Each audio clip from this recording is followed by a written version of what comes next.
नमस्कार दोस्तों, मैं हूं शुभम और आज की इस वीडियो में हम भीमबेटका के बारे में जानेंगे। यह टॉपिक हमारा एमपीपीएससी प्री और मेंस दोनों के लिए काफ़ी महत्वपूर्ण है। तो चलिए स्टार्ट करते हैं, जानते हैं भीमबेटका के बारे में। भीमबेटका मध्य प्रदेश में यूनेस्को का एक विश्व विरासत स्थल है। अभी तक मध्य प्रदेश में 3 विश्व विरासत स्थल हैं यूनेस्को के, जिसमें हैं पहला खजुराहो के मंदिर समूह, जिन्हें 1986 में यूनेस्को के विश्व विरासत स्थलों के रूप में शामिल किया गया।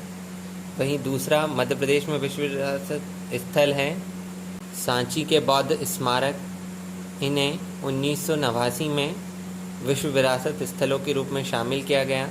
ये मध्य प्रदेश से शामिल होने वाले दूसरे विश्व विरासत स्थल हैं। वहीं तीसरा जो विश्व विरासत स्थलों में मध्य प्रदेश से शामिल किया गया है वह है भीमबेटका के रॉक शेल्टर या शैलाश्रय। इन्हें 2003 में विश्व विरासत स्थलों के रूप में शामिल किया गया। और अभी करंट में ओरछा के जो मंदिर स्मारक समूह हैं उन्हें यूनेस्को की विश्व विरासत स्थलों की टेंटेटिव सूची में शामिल किया गया है। अगले 6 महीने से साल भर के बाद हमें चौथा विश्व विरासत स्थल मिल सकता है, क्योंकि ओरछा के जो मंदिर हैं उन्हें यूनेस्को की अस्थायी सूची में स्थान मिल चुका है। चलिए लौटते हैं आज के हमारे टॉपिक पर। जो भीमबेटका है, यहाँ से प्रागैतिहासिक शैलचित्र मिले हैं, पशुपालन के प्रमाण मिले हैं। वही यहाँ पर किए गए जो अध्ययन हैं उनके अनुसार जो स्थान है, जो भीमबेटका है, वो लगभग 1000 वर्ष पुराने इस शैलाश्रयों में होमो इरेक्टस निवास करते थे। वहीं अगर बात की जाए यहाँ पर जो आज जो चित्रकारी हमें जो मिलती हैं वो लगभग 30 से 40 हजार वर्ष पुरानी है। भीमबेटका के बारे में एक अद्भुत बात यह है कि यहाँ पर जो की गई चित्रकारी है वो अलग अलग समय की है।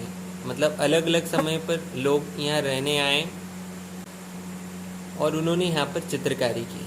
एक ही समय पर यहाँ पे चित्रकारी नहीं की गई है। वहीं दूसरी बात कि लगभग 1 लाख वर्ष पूर्व इन शैलाश्रयों में होमो इरेक्टस निवास करते थे। मतलब जब सारे विश्व की आबादी लगभग 1 से 2000 होगी, तब 2 से 400 लोग हमारे इस मध्य प्रदेश में भीमबेटका नामक स्थान पर रहते होंगे या नर्मदा घाटी में रहे होंगे। यह तथ्य भीमबेटका को और भी महत्वपूर्ण बना देता है। अब यहाँ की गई चित्रकारियों पर की बात करें तो हम जो 30 से 40 हजार वर्ष पुरानी चित्रकारी हैं उनमें इन शैलाश्रयों में आवास के जो स्तर हैं, जो आदिम जनजातियाँ थीं उनके जो स्तर थे, आवास के अलग अलग जो लेवल थे, उनको प्रदर्शित किया है। बड़े जानवर जो थे, वाइसन, राइनो, बाघ इत्यादि को प्रदर्शित किया है चित्रकारी के माध्यम से। और जो सर्वाधिक ध्यान आकर्षित करता है वो है कि जंतु शैलचित्र, मतलब जंतुओं के जो शैलचित्र मिलते हैं वही लोगों का ध्यान आकर्षित करते हैं। वही मध्य पाषाण काल की बात की जाए जो लगभग 10,000 वर्ष से लगभग 7,000 ईसा पूर्व तक रहा, जिसमें मानव आकारों के कांटेदार भालों, नुकीली छड़ियों, धनुष बाण जैसे हथियारों को दिखाया गया। मतलब जो सेकंड लेवल की चित्रकारी की गई हैं उनमें कांटेदार भाले, नुकीली छड़ियों और धनुष बाण जैसे हथियारों के साथ दिखाया है। मतलब लोगों को प्रदर्शित किया है, जिसमें नाचना, खाना पीना, अंत्येष्टि आदि सामाजिक व्यवहारों को भी प्रदर्शित किया गया है चित्रकारी के माध्यम से। वहीं तीसरे लेवल की या गुफाओं में ताम्रपाषाण युग की बात की जाए जो 2000 वर्ष से लगभग 500 ईसा पूर्व तक की अगर चित्रकारी की बात की जाए तो इसमें कृषि गतिविधियों, क्योंकि अब कृषि का शुभारंभ भी हो चुका था, तो कृषि गतिविधियों, घुमंतु जनजातियों, कृषि पर आश्रित जनजातियों के बीच होने वाले जो आदान प्रदान हैं उस पर आधारित जो चित्र हैं वो किए गए हैं।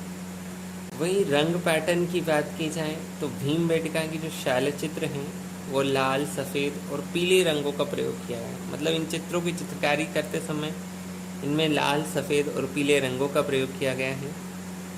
और चित्रों में जादुई प्राणियों, आकाश की ओर जाने वाले रथों, वृक्ष देवताओं इत्यादि को प्रमुख रूप से आधार बनाया है, या इनके चित्र यहाँ प्रमुख रूप से मिलेंगे।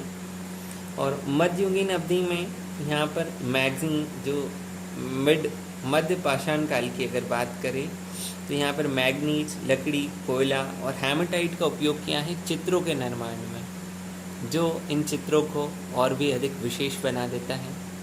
आशा करता हूँ कि भीमबेटका के बारे में आप में रुचि उत्पन्न हुई होगी, और जब कभी भी आपको समय मिले ज़रूर जाइए भीमबेटका। दोस्तों, भीमबेटका के बारे में जानने के लिए और भी बहुत कुछ है, लेकिन हमें यहाँ एग्ज़ाम को ध्यान में रखकर इस टॉपिक को सम अप करना होगा।